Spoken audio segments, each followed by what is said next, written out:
Fratelli the Rugby Podcast. The Italian Rugby Podcast. Fratelli the Rugby Podcast. The Italian Rugby Podcast. The Italian Rugby Podcast. The Italian Rugby Podcast.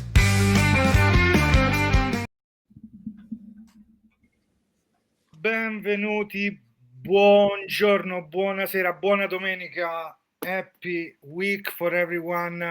As you can see, I'm not alone. I'm so happy to have here a big guest for us to starting this December with the new guest. Mike, I know you're really good because it's Sunday. You're not going to work, but I'm happy to ask our guest, Francois, welcome here. How are you? Hi, thank you very much. I'm really well. I've been injured since last week, so haven't been training, but otherwise everything's well. Is it at hand, the injury? Yeah, ruptured a ligament in my thumb off the bone, so I had to have surgery 3 days after, and then 1 week full rest, and then starting physio this next week. So there is any chance to see you at the end of December playing, or is going to be everything? We're going to see you back in January, probably or later. You tell me. Back next year, probably end of January if everything goes well. Okay, so hopefully the 2 rehab months. will be good and everything for these 2 months out. But it's been quite a good journey for you with your team in this season after changing last year, right? In January, you moved from Clermont to Soyaux Angouleme, Charente 15. So many names there, but Sta 15, we can call it too. So how it's been until now the season, despite injuries, of course, but we follow you and we see your position changing, switching in the last games before the injury too. So tell us a little bit more in this season.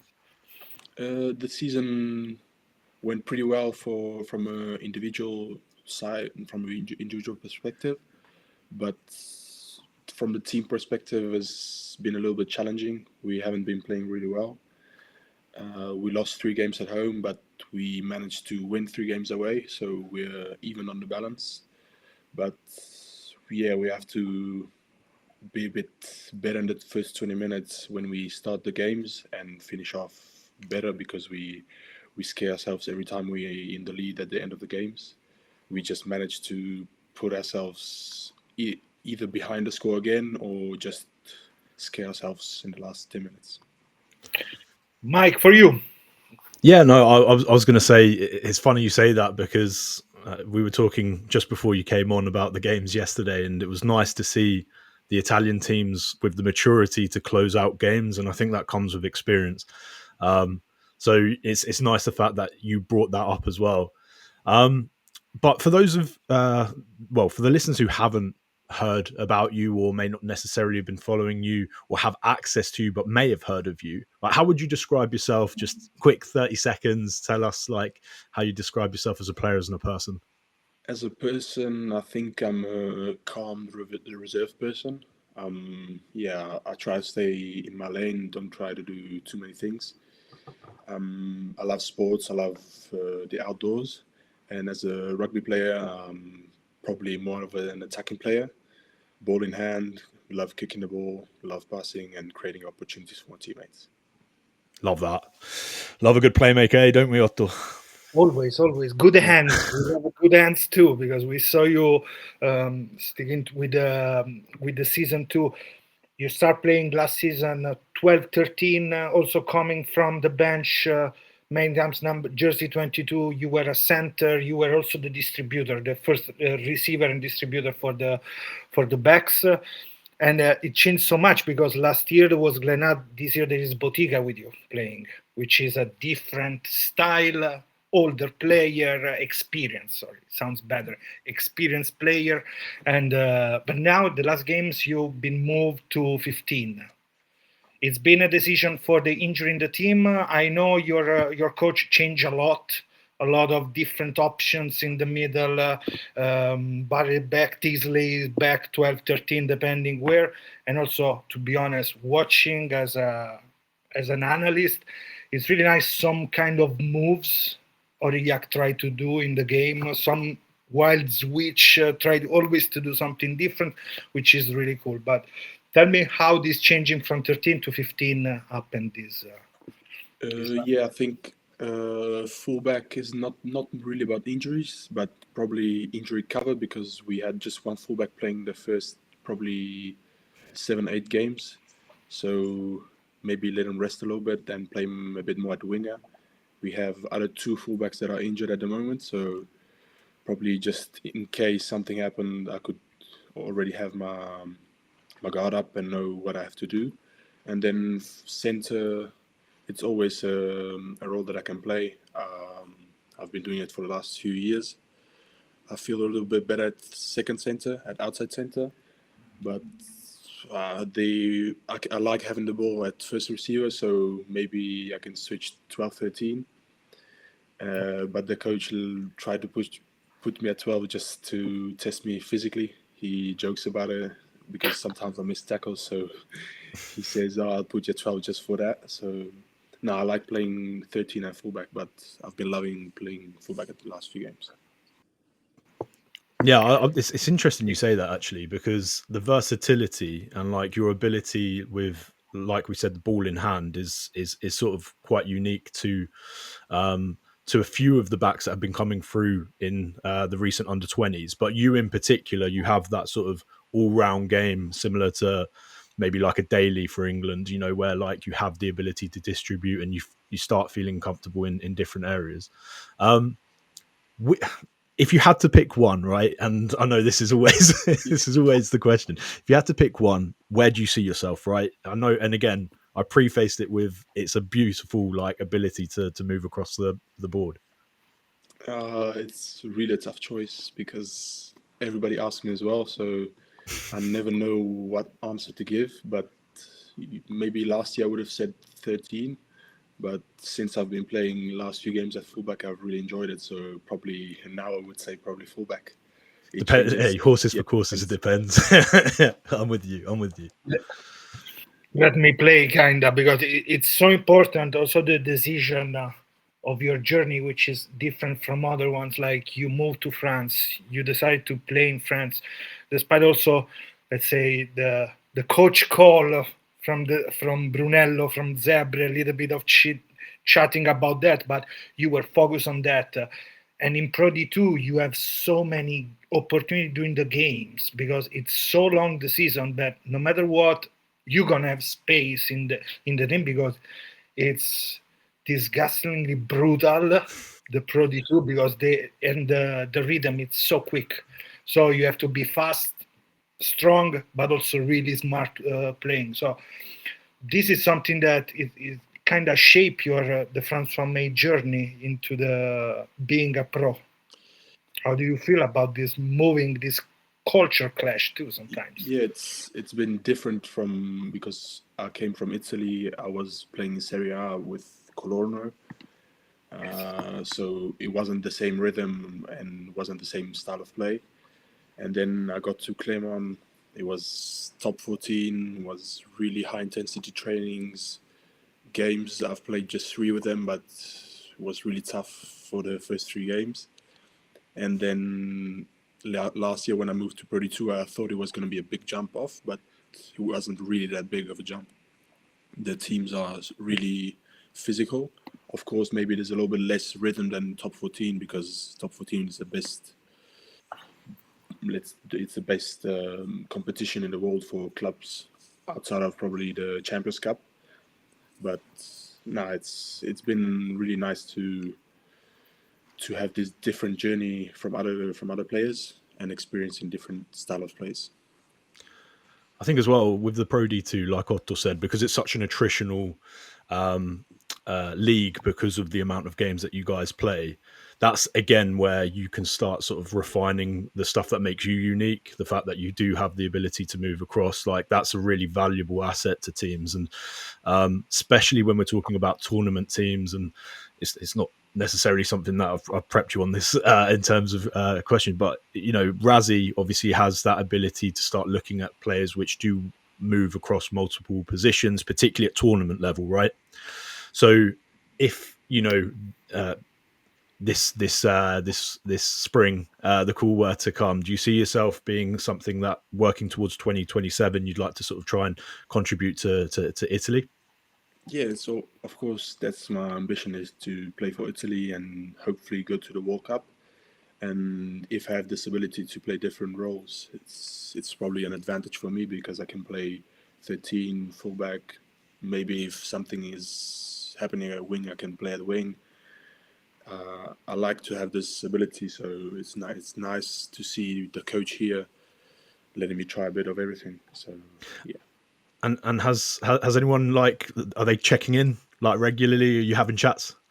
Haven't had a chat for a while, but I know they're probably looking, because they had the image have for the alternation series and this summer, so he's probably watching pretty too, since he's calling some of the players. So hopefully he's watching our games as well. We're putting a good word. Mike, they're watching the videos, you know? The pre-packed videos. They're subscribers, I heard, mate. Of course, right? They are subscribers. But so many different players you met in the last 2 years. I think last year with Angouleme Mabasika being called by Scotland, for example. It's the Aussie Scotland, kind of like Tuipuloto, but Tuipuloto is also Italian, no matter what. But then, for example, you came in the game, in your first game at Clermont for Nakalevu, I think, which is another. You had Moala, Raka, Simone, and Botica that we mentioned before, but also players like Meite that I really love from your team that we play, Barret. So what you get from all these different players with different cultures, and are they people that really let you join with the hard work the team? Are they giving you every time some tips to grow? Because big center, a lot of crash centers there, but of course you are a little bit slightly different than that. But how they help you growing? Helped, Yeah. and they will. Yeah, of course, it's nice to play with experienced players and big impact players. You always get something from them, even sometimes when they don't talk, you always get something just watching them. But it's been nice to like train with Moala. It was really, really nice to train with him. He was always up for chat. He always tried to help me. I could ask anything, extras. He was there to do extras, just even passing. He was always there to help. And here in Angoulême with Botica, he's there to try and help me, sometimes more on the attacking side or analyzing the defense. He's there. You can ask him something, what he thinks about different situations. So yeah, it's nice to play with really nice experienced players and try and get in their mind of how they think about the game, what they see about the game, and try and implement that in your own style of play. Do you think there is like growing and playing more? What is the something that you are working hard on it? You mentioned before defense, when the coach puts you at 12 defense, but also you think more playmaking time, attacking with the ball in hands. What is something that, if you have to write it down, okay, I have to improve on this, or I'm going to work hard to do this better? What are the mini goals that you put on your diary? Yeah, for sure. Like I said, defense is something I've been working on, and I've tried to be better at in games. Set piece defense sometimes at 13 could be a bit tough, so that's something I've been trying to work on with the different running options around 12, 13. And then from the offensive side of the ball is decision making. And trying to attack always square and trying to fix the defenders as much as possible, and then choosing the right option with the pass. I'm gonna finish off with a couple of fun ones, right? So, Francois, dream backline, past and present futures. Anyone you can pick with to play? Who'd it be? Starting from the 9 to 15, Mike. Yeah. Let's add the scrum half. Why not? There. He's gonna pass the ball. I'll go one past, one present every time. So 9, I've always loved watching Rampina as a South African. So I've grown up watching him, and he's a tall guy. So I'm pretty tall for a player. So I always said, why not play 9? But then I've always started switching more to 10, 13, 15. Drifting further out, basically. Yeah.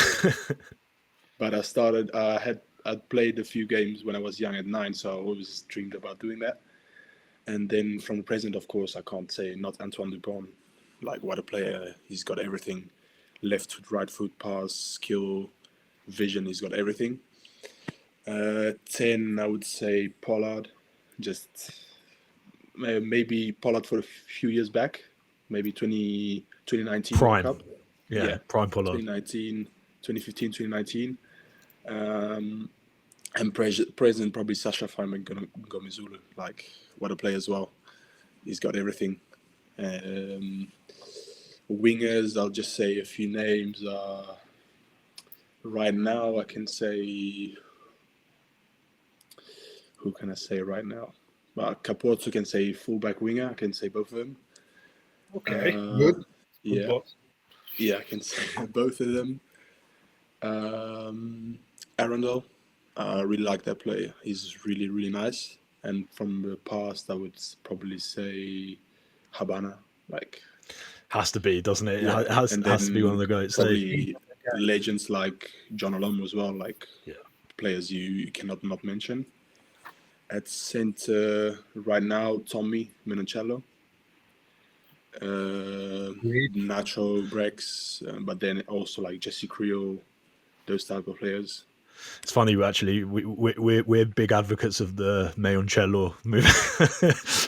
We've trademarked it, by the way, listeners. So you can't be taking And it. Then, But I really like Slade as well from England. Really nice left boot playmaker. So that's somebody that I try to watch from afar, but just try and get some inspiration from him. Love that. And then, of course, like Boden Barrett as well. Like, what a player. Yeah. I mean, there's names that you can't not say. That's the thing. Last one before we transition to Italian, if that's all right, which is the pools. Obviously, the Italy have been not shafted, but like it's a tough old pool, right? And we've got the South Africans, which obviously, we know there's a strong link for you there with your pa and everyone. So what are your thoughts, first of all? It couldn't have gone worse from an Italian perspective, could it? Eh? Yeah, it's a really tough pool with the best team in the world, and I read it's the best third tier team with Georgia. Like, couldn't have been worse for us, but of course the team's gonna give everything to try and play the best against South Africa, and then try and beat Georgia, and try and we'll see what happens, eh? Yeah. But it's not the best draw possible. Yeah. No. We got shafted, mate. You're being polite. It's a conspiracy against Italy. We're fine. No, for me, it is what it is. It's going to be tough for us. Every time it's been tough, but we have a good opportunity. But yes, it's going to be nice. Hopefully, Francois, you're going to be part of the team. Let's touch wood, whatever you want. But playing also against South Africa in case, because your parents are both from South Africa. You speak Afrikaans, so how wild can be the dream? Maybe in 2 years we're gonna be here talking about Georgia. I'm wondering, did you feel this rivalry as a player? Also, because you met them many times, also with the under 20s, you feel that kind of angry. I don't know how to explain. Like, you feel that there is something special in that game, or it is more paper news build up? It's just another game, basically. Yeah, but for sure, from the papers, from the newspapers, they always try to pinpoint those games, Italy, Georgia, to see who stays in the Six Nations, or that was a few years back. But they always try to pinpoint those games. But from a player's perspective, you can see that a little bit, but you try and stay in your game. And as when we played in the under 20 summer series against them, we knew it was going to be a really tough game up front, and they're really physical players. So you always try to get your best out of the games. Bene, guys, we should switch Italian 10 minutes. What do you think? Do it. Yeah, let's do it. Let's do it. Possiamo, Sorry, okay. we overran. That's sort of a me. So we go around. So before we change, of course, don't forget to check on Flowfield Sports. We have our new friend here, flowfieldsports.com. There is a code which is Coach 8, 60% off. You can create technical mapping, creating new map. You have your library, but you have also the training simulator, really similar to the Outfox by Rassi Erasmus. So go and check on this, ma parliamo in italiano che è sempre meglio. François, prima domanda in italiano. Chi sono quei giocatori, magari dell'Under 20, con cui hai giocato, che sei molto in contatto? Tu eri in coppia con Passerella a moltissime partite, giustamente Odiase, tu sei stato uno di quelli che ha vinto le 2 partite nello stesso anno contro l'Inghilterra. Non tutti lo possono dire in Italia, quindi con chi sei più in contatto dei vecchi, degli amici di una volta o dei compagni di squadra? Sicuramente David Odiase è uno dei miei migliori amici, perché eravamo anche in accademia a Milano insieme, quindi sì, siamo cresciuti insieme, poi siamo passati per Colorno, abbiamo fatto tutti e 2 i passaggi in Francia, e quindi David è sicuramente quello con cui parlo di più. Poi ogni tanto parlo ancora con Nicola Bozzo, che è a lui, in Francia. e poi ogni tanto via Instagram qualche ragazzo che gioca in Serie Elite, soprattutto i tre quarti, con cui mi sentivo bene quando giocavo. Bello, ci vuole questo contatto. Quindi con Odiase, quindi vedi, c'era la possibilità di vederli insieme. Che ti ha detto quando ti ha comunicato, per esempio, che andava alle Zebre?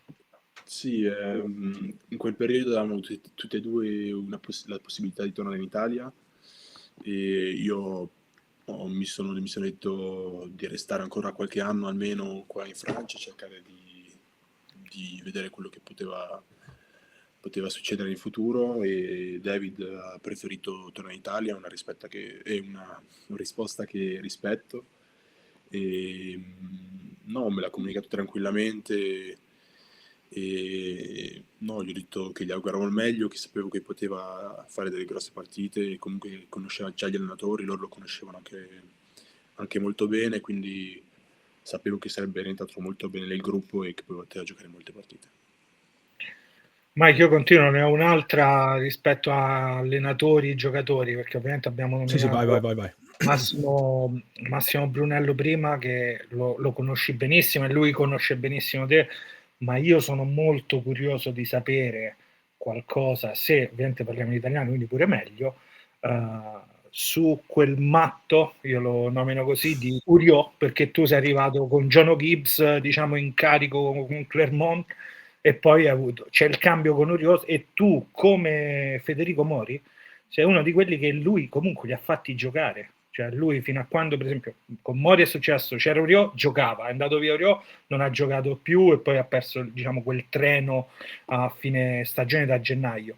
Tu con Uriò comunque ti sei fatto 2 partite. Ecco, è così come viene dipinto? Dimmi solo sì o no, se non vuoi entrare in dettagli.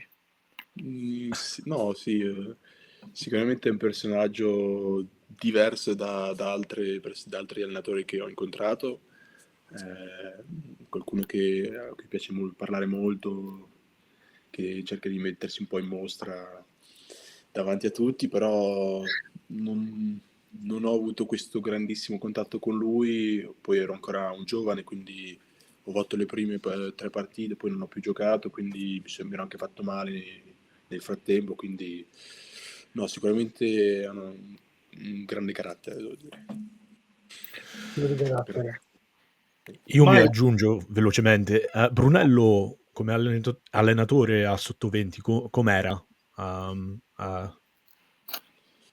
No, sicuramente un bravissimo allenatore, qualcuno che riesce a parlare molto con i ragazzi, arriva a instaurare un'amicizia quasi con i ragazzi che allena, puoi scherzarci nei momenti giusti, poi di, nei momenti di essere seri, lui è il primo a essere serio, ti sgrida nel momento giusto, però no, comunque è un allenatore molto bravo e che stimo molto.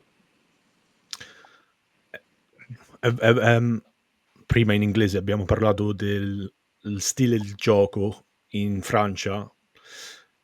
È più veloce, è più fisico? Qual era the attribute che Le qualità, hai sì. trovato? Yeah. Sicuramente il top 14 è più veloce e più fisico rispetto a quello che Tutti ho e due. incontrato prima. La Pro D2 forse, come detto prima, un po' più lenta, ma comunque molto fisica. Davanti la mischia è qualcosa di molto importante in una partita, anche le touche. E sono proprio delle guerre a ogni mischia e a ogni touche. Quindi sicuramente non vorrei giocare davanti, ma no, comunque per dire il top 14 è molto più fisico e veloce e il Pro D2 forse leggermente quasi più fisico con però un pochino meno di velocità.